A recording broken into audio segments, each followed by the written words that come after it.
देखिए सर, हम खुश के न्याय की उम्मीद में तो पहले से ही कोर्ट पे हमारा ये टूट विश्वास है कि न्याय हमें मिलेगा, और जज साहब ने वो न्याय कायम रखा है, इसके लिए वो हम बहुत बहुत उनके शुक्रगुजार हैं।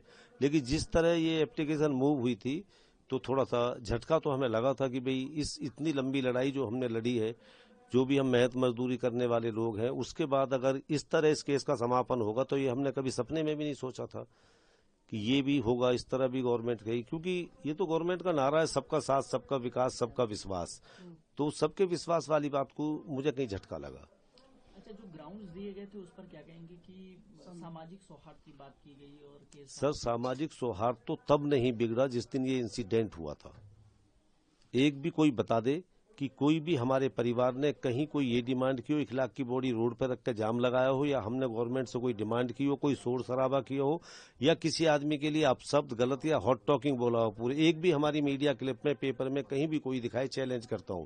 सांप्रदायिक सौहार्द तो तब नहीं बिगड़ा। अब 10 साल बाद हमारा क्या अब तो लोग हमारे घर आते जाते हैं, और मैं अगर कह दूं तो कोई गलत नहीं है कि 2 अपराधी भी मेरे घर उनमें से आए हैं मुझसे मिलने।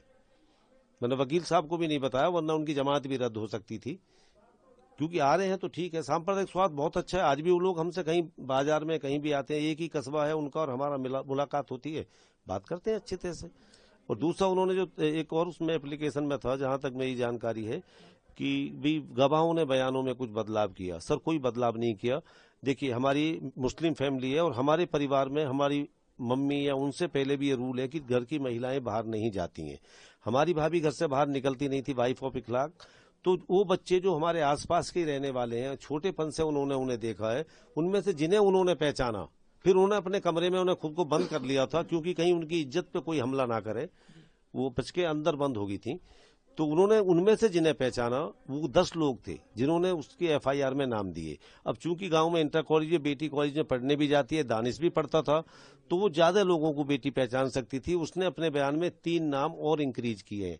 बदलाव कुछ नहीं है। बदलाव उसे कहते हैं कि पिछले वाले खारिज करके अगर नए नाम जोड़े जाएं, उसे आप बदलाव कह सकते हैं। ये बदलाव नहीं है, ये नाम बढ़ाए हैं क्योंकि वो ज्यादा लोगों को पहचान सकती थी। यही दानिश ने भी किया है। दानिश लड़का है, लड़कों के साथ खेलता है, बैठता है, उठता है, पढ़ता है, उसका बचपन गुजरा है, तो ज्यादा बच्चों को पहचानता है, उसका फील्ड थोड़ा और ज्यादा बड़ा है, तो उसने इंक्रीज ही तो किया अपने नाम में, जिसने उन्हें पहचाना। बदलाव कहाँ हो गया सर? अच्छा, जो रिपोर्ट्स में वेरिएशन थी कि पहले उसको मीट बताया गया, फिर गौवंश बताया गया, ये भी वेरिएशन थी, इस पर क्या कहना चाहेंगे?